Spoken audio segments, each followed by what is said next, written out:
Hello friends, welcome to our channel. நம்ம இன்றைக்கி பார்க்க போகிறது வெண்டைக்காய் ஃப்ரை. வாங்க எப்படி செய்கிறதுன்னு பார்க்கலாம்.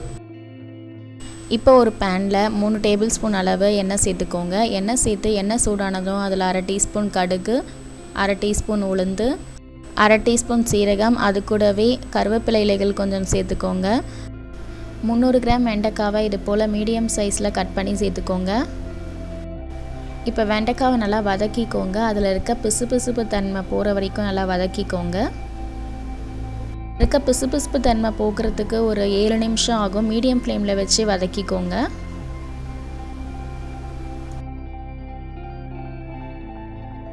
இப்போ இதிலிருந்து பிசுபிசுப்பு தன்மைலாம் போயிடுச்சு.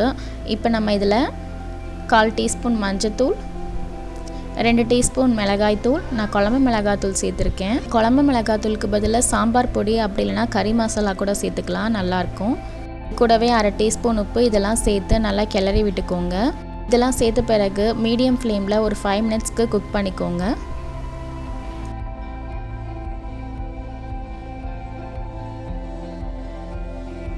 இப்போ 5 மினிட்ஸ் ஆகிடுச்சு. நம்மளுடைய வெண்டைக்காய் ஃப்ரை இப்போ ரெடி ஆகிடுச்சு. இந்த வெண்டைக்காய் ஃப்ரை கர்ட் ரைஸ், ரசம், சாம்பார் சாதம், பருப்பு சாதம், காரக்குழம்புக்கெல்லாம் பெஸ்ட்டு காம்பினேஷனாக இருக்கும். இந்த ரெசிபியை நீங்களும் ட்ரை பண்ணி பாருங்கள். ட்ரை பண்ணி பார்த்துட்டு உங்களுக்கு பிடிச்சிருந்தா கமெண்ட் பண்ணுங்கள்.